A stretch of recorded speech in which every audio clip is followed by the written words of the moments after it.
추석 연휴로 한 주 동안 새벽 설교를 쉬었습니다. 다시 열왕기 본문을 시작을 하면서 매일 성경이 진도대로 하면 여러분 좀 뛰어가야 돼요. 그런데 그렇게 하는 것보다는 계속해서 이 열왕기를 순서대로 살펴보는 것이 우리 교우들이 성경 전체의 흐름을 파악하는데 유익할 것이라고 생각해서 7장의 말씀을 읽었던 겁니다.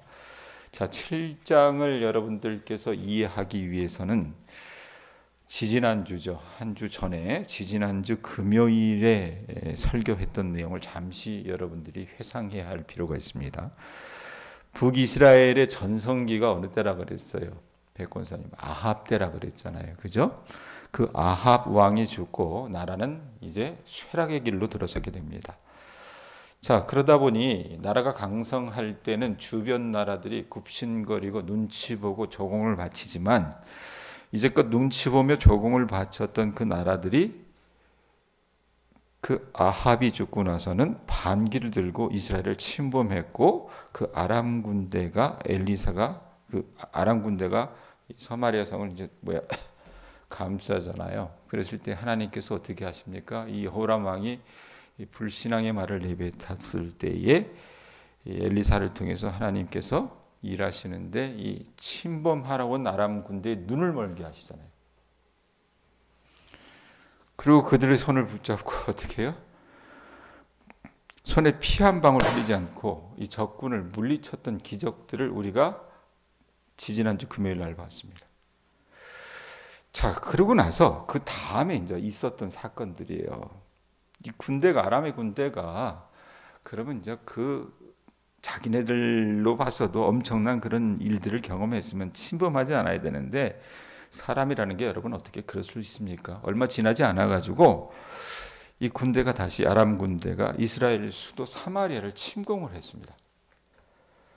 고대 전투라고 하는 것이 여러분 어떤 방식으로 벌어지냐면 들판에서 싸우든지 아니면 성 안에 사람들이 여러분 수비를 하고 있으면 그 성을 에워싸는 공성전이라고 해요. 공격하다 할 때 공자, 성 둘러싼 그 성을 얘기할 때 성자 이래가지고 공성전이 일반적이었는데 오래도록 어떻게 해요? 물도 끊고 먹을 것도 들어가지 못하게 다 끊고 이렇게 포위하기 때문에 그 포위 상태에 놓였던 사마리아 성의 사람들은요 왕이나 관료나 뭐 백성이나 모두 막론하고 굶주림에 시달려야 했습니다. 자, 그 상황의 극치를 보여주는 일이 뭐였냐면은 우리가 읽진 않았는데 6장 24절 뒷부분에 보면 어떤 일이 나타나냐면요. 성에 먹을 것이 없어서 사람들이 새끼를 잡아먹어요.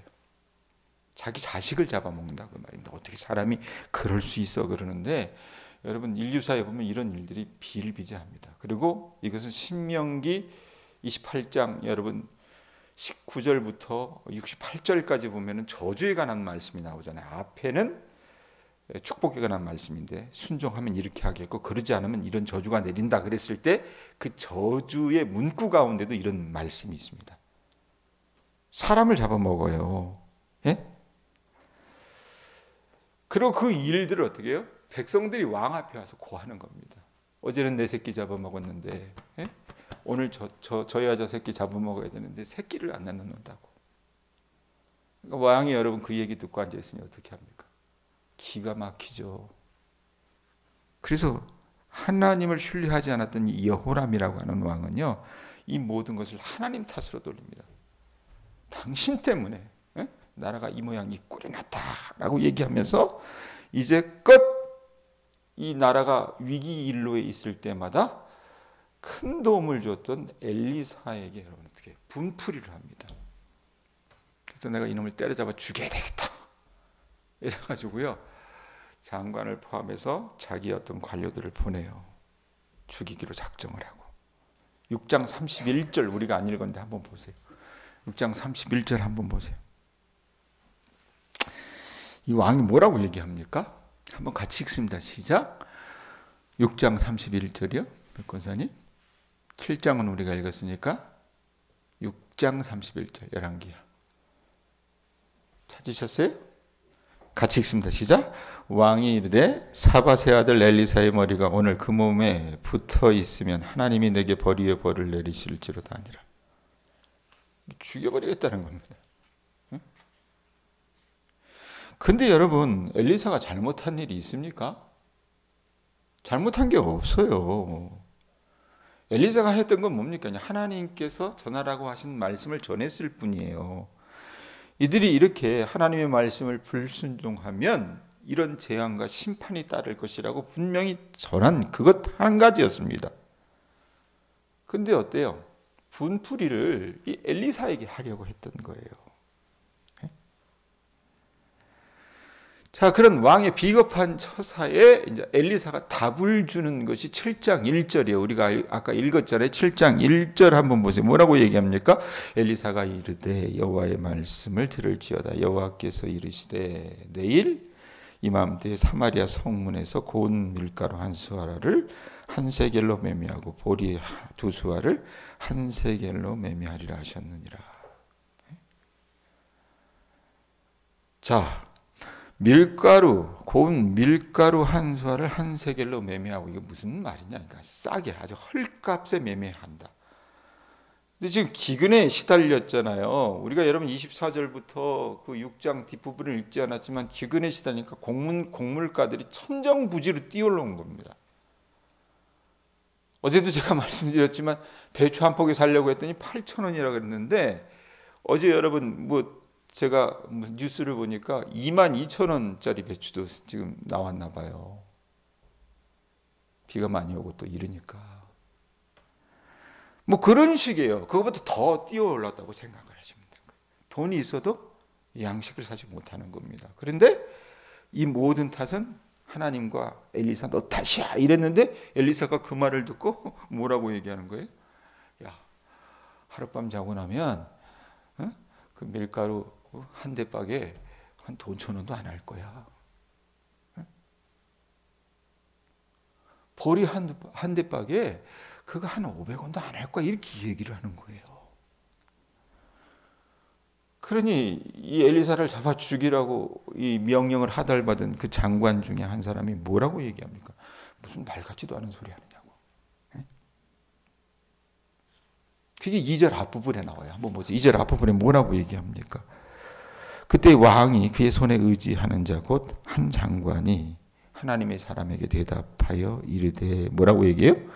여호와께서 하늘에 창을 내신들 어찌 이런 일이 이때여 있지 않으래. 있을 수 없다라고 얘기하는 겁니다. 네? 자, 그런데 엘리사가 그 얘기를 듣고 뭐라고 얘기를 해요? 지금 엘리사가 엘리사의 이야기를 하는 게 아니잖아요. 하나님께서 하신 말씀을 얘기해 주는 거잖아요. 뭐라고 얘기합니까? 엘리사가 이르되 이래놓고 뭐라고 얘기해요? 야, 이건 있을 수 없는 일이야 그랬는데, 야, 너 말 그 모양으로 하는 네가 내일 내 눈으로 볼 거야. 그런데 너는 그거 먹지도 못할 거야. 이렇게 얘기를 해버린 거예요. 자, 하나님께서 여러분 엘리사를 통해서 전해주셨던 이 말씀이 과연 그 기근으로 그 전쟁통에 포위당했던 그 이스라엘 백성들의 현실 속에서 이루어질까? 말도 안 되는 이야기잖아요. 그런데 실제로 3절부터 하나님께서 어떻게 그 일들을 이루셨는지 기록하고 있습니다. 자, 동서고금을 막론하고 여러분, 보통 흉년에는 또 전쟁 때에는 이 문둥병자와 같이 사회에서 버림받은 사람들이 가장 큰 고통을 당합니다. 요즘 같으면, 우리나라 같으면 여러분 독거 노인들 같은 분들이 가장 큰 고통을 당하잖아요. 사실은 세상이 살기 힘들어지면, 정치하는 사람들이 정치를 잘 못하면,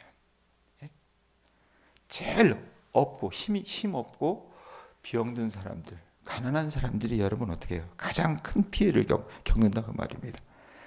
자, 이 당시에는 그런 사람들이 누구였냐면 문둥병자들이었어요. 문둥병자들이 여러분 기본적으로 사람들이 꺼려했지 않았습니까? 그러니까 성 안에서도 살 수 없는 사람들이 있어요. 없는다고 생각을 했기 때문에. 그러니까 성 안에 들어갈 수가 없었던 존재들이에요. 버림받은 존재들이었다는 얘기입니다.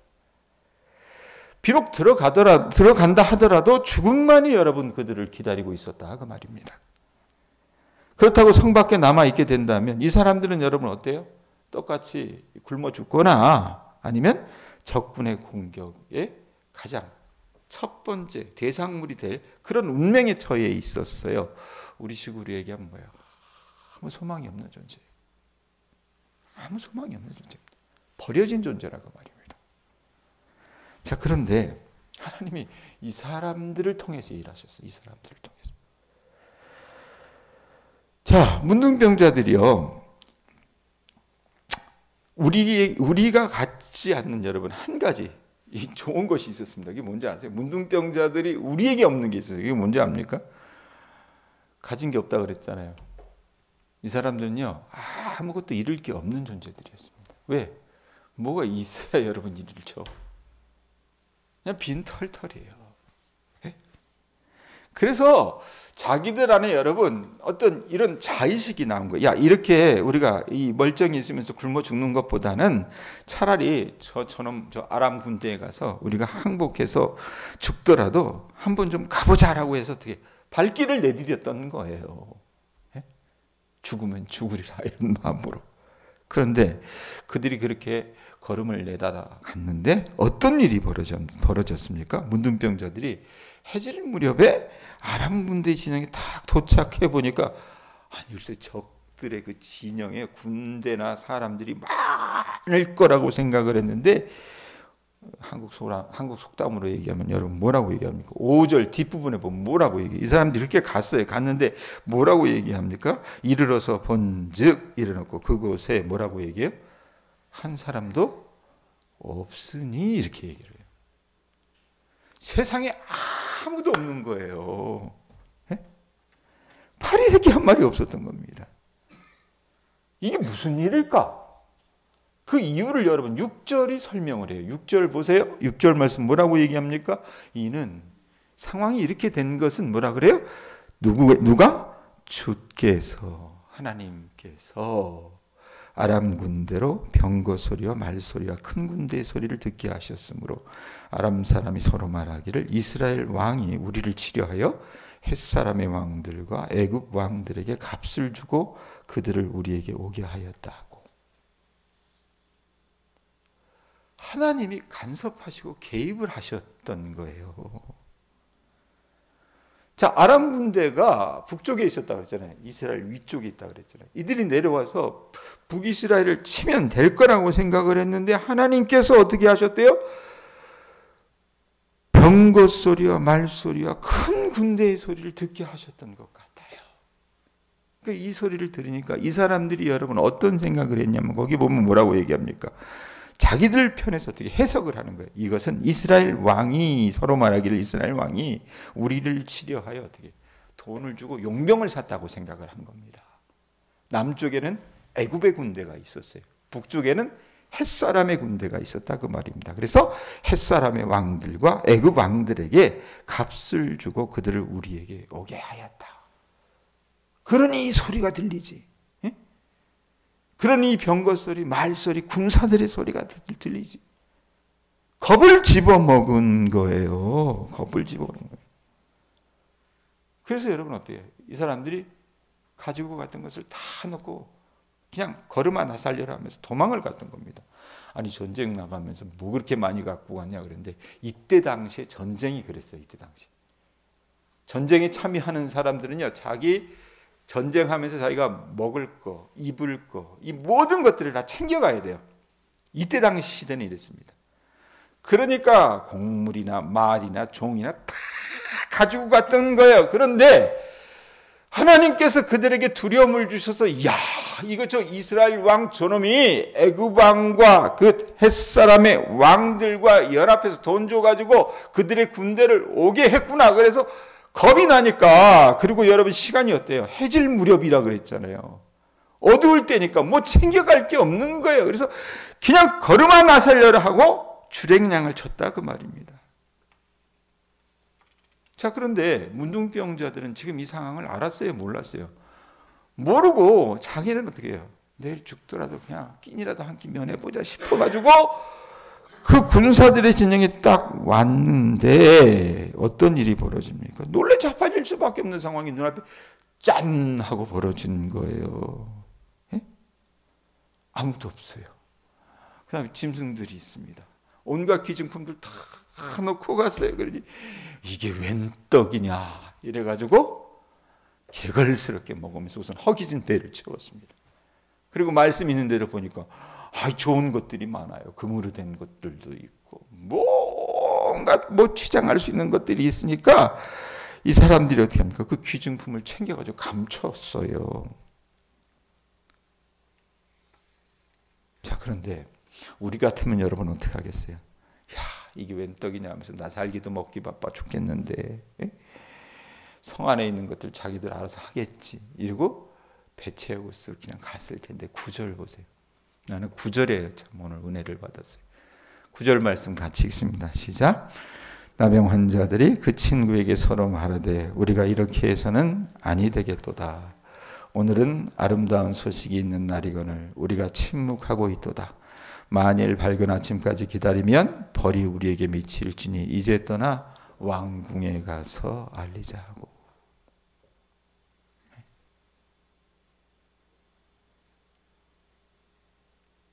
어떻게 보면 여러분 이런 말 써서 미안해요. 거지들이잖아요. 사실은 노숙자들이잖아요. 참 진짜 어떤 기댈 구석이 하나도 없는 존재들이잖아요. 버려진 존재들이잖아요. 그 누구한테 그런 대우를 받았습니까? 사람들에게 그런 대우를 받아. 자기네들은 성 안에 들어가 살 수도 없었어요. 그럼 제목이 살고 바쁘니까 자기 배 채우고 이제껏 돈도 없이 그렇게 살았으니까 그 귀중품 챙겨서 그냥 어느 나라 가서 살아서 되는 겁니다. 근데 여러분 이들 안에 어떤 자식이 있습니까? 뭐라고 얘기합니까? 우리가 이렇게 해서는 아니 되겠도다. 우리만 살아서는 안 된다.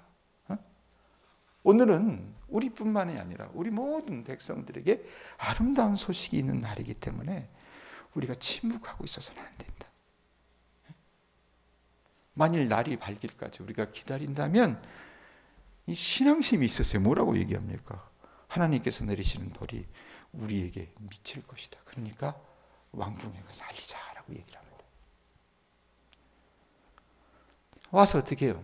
문지기에게 이제 이야기를 하는 거야. 글쎄, 우리 좀 들여보내줘요. 이 문둥이 새끼들 왜 들어와? 이러면서 어떻게 틀어막았는데 할 얘기가 있다니까요. 와가지고 문지기한테 얘기를 했어요. 문지기가 듣고 깜짝 놀라죠. 그래서 이 여호람 왕에게 가서 이제 얘기합니다. 여러분 이전에 엘리사가 한 약속을 귀담아 듣지 않았던 이 여호람 왕은요, 믿겨지지도 않는 이 나환자들의 이야기를 전해 듣고는 뭐라고 얘기합니까? 이 왕도 참 기가 막힌 인간이에요. 뭐라고 얘기해요? 자기식의 얘기를 합니다. 12절 보세요. 뭐라고 얘기합니까? 자, 왕이 밤에 일어나 그의 신복들에게 이르되 아람 사람이 아주 자기 혼자 똑똑한 것 같아요. 사람이 이렇습니다. 뭐라고 얘기합니까? 우리에게 행한 것을 내가 너희에게 알게 하노니, 야, 상황이 이런 거야. 그러면서 뭐라고 얘기해요?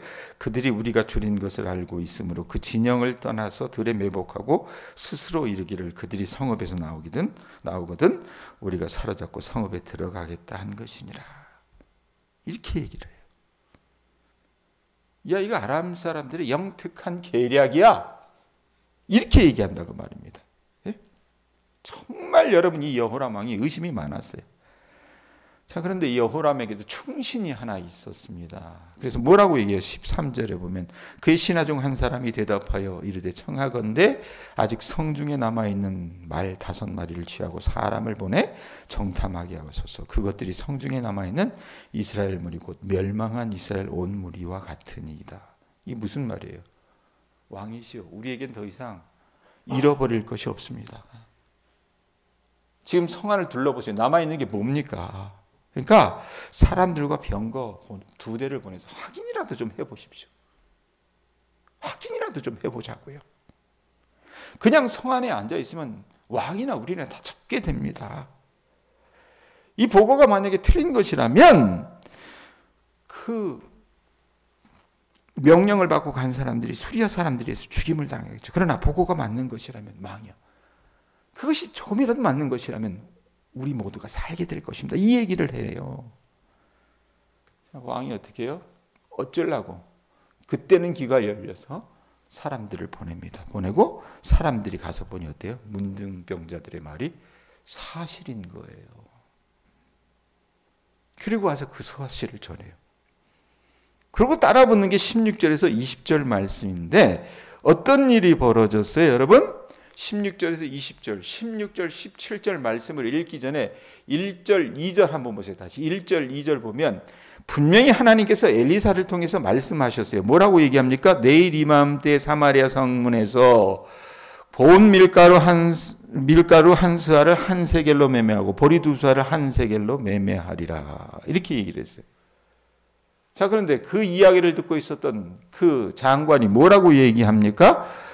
여호와께서 하늘에 창을 내신들 어찌 이런 일이 있으리요? 이렇게 얘기를 했단 말이에요. 엘리사가 그 말 듣고 얘기합니다. 이르되 내가 내 눈으로 보리라. 그러나 너는 그것을 먹지 못하리라. 이렇게 분명히 예언을 했습니다. 그런데 이 예언이 그렇다면 정말 응했는가? 그게 16절, 17절에 나오는 거예요. 16절 보세요. 뭐라고 얘기합니까? 백성들이 나가서 아람 사람의 진영을 노략한지라. 왜? 아무 군대가 없으니까 나가서 어떻게 해요? 노략을 했는데 어떤 일이 벌어져요? 그렇게 곡식이 귀했잖아요. 먹을 것이 없어 새끼까지 잡아먹는 상황들이었잖아요. 그런데 이놈들이 다 도망가고 나니까 모든 거 다 내놓고 도망가고 나니까 실제로 엘리사가 말한 것처럼 밀가루 한 수아에 한 세겔이 되고 보리 두 수아가 한 세겔이 되니 그래놓고 어떤 말씀이 따라 붙어요? 16절 맨 뒷부분에 뭐라고 얘기합니까? 여호와의 말씀과 같이 되었다라고 얘기합니다. 그리고 불신앙의 말을 내뱉었던 그 장관이 여러분 어떤 일을 했었냐면 그때에 성문을 지키는 일을 했었어요. 그런데 사람들을 통해서 여러분 소식이 전해지잖아요. 야, 저 아람 군대 진영의 군대가 다 도망가고 먹을 것이 많더라니까 군중이 어때요? 그 얘기 들으면 미치죠.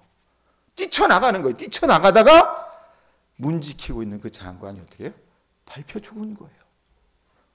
그것도 여러분 뭐라고 얘기합니까? 17절 중간 부분 보세요. 백성이 성문에서 그를 뭐 했대요? 밟음에 이래놓고 어떤 말씀이 따라 붙어요? 하나님의 사람의 말대로 죽었으니 이렇게 나와요. 여러분 하나님께서는 하나님은 엘리사를 통해서 전해준 그 약속을 성취하셨습니다. 이 중개상들이 엘리사가 예언한 대로 곡물을 성문으로 가져와서 어떻게 해요? 질 좋은 상품에 어떻게 파는 거예요. 싼 값에. 그리고 심판도 이루어졌습니다. 그래서 불신앙의 말을 내뱉었던 그 장관이 사람들의 발에 밟혀 죽어요. 어떻게 보면 여러분 엘리사를 통해 전해주셨던 이 말씀은요. 하나님의 약속을 하나님께서 이루어가 주셨다는 겁니다. 이게 오늘 말씀의 줄거리예요. 줄거리인데 여러분 이 말씀에 여러 가지 인물들이 나와요. 이 인물들 중에 여러분 눈에는 누가 가장 눈에 띕니까? 저는 문둥병자들입니다. 이 사람들은요 더 이상 잃을 게 없는 사람들이었어요.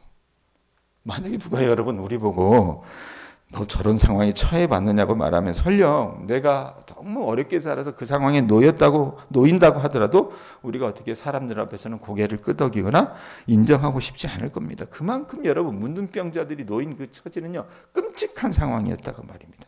먹을 것, 가진 것이 없었을 뿐만 아니라 사람들에게도 병신 취급받는 그런 인간 이하의 존재들로 취급받았다고 말이에요. 자, 그런데 하나님께서는 9절 말씀 뭐라 그래요? 구원의 기쁜 소식을 전할 통로로 이 버림받은 존재들을 사용하셨다는 얘기입니다. 그럼 나병 환자들이 뭐라고 얘기했습니까? 9절에 보면 서로 말하되 이래놓고 뭐라 그래요? 다시 보세요. 우리가 이렇게 해서는 아니 되겠도다. 오늘은 아름다운 소식이 있는 날이거늘 우리가 침묵하고 있도다. 만일 밝은 아침까지 기다리면 벌이 우리에게 미칠지니 이제 떠나 왕궁에 가서 알리자고. 우리는 사람 취급 안 했어요. 그런데 때거리가 없을 뿐만 아니라 병까지 들어가지고 성 안에 살지도 못했던 인간 이하의 존재들에게 여러분 뭐가 있었습니까? 성 안에 살고 있었던 사람들이 갖고 있지 못한 양심도 있었고요. 또 그 좋은 소식을 자기네들이 맞닥뜨렸을 때 그 소식을 알리려고 하는 믿음도 있었고 사명감도 있었다는 얘기입니다. 이렇게 보면 여러분 이 사람들은 신앙의 사람들이었던 것 같아요. 어떻게 보면 아무 기댈 것도 없었기 때문에 이 사람들에게 마지막 소망은요, 하나님이 되었던 게 아닌가 싶습니다. 여러분, 저나 여러분은 어떻습니까? 우리에게 여러분 이 문둥이들 정도의 믿음이 있는가? 솔직하게 묻고 싶습니다. 아직도 여러분 우리가 하나님 앞에서 절박하지 않은 삶을 살아가고 있지는 않은가? 예? 하나님 없어도 살 수 있을 거라고 생각해요. 그만한 절박감도, 그만한 여러분 어때요? 간절한 소망도 찾아볼 수 없는 것이 요즘 시대 그리스도인들의 믿음의 여러분 이 현 주소라고 말입니다. 분명히 기억하십시오, 여러분. 절박한 믿음, 그 절박한 처지 속에서 나오는 그 절박한 믿음이 여러분을 살립니다. 이거 꼭 기억하세요.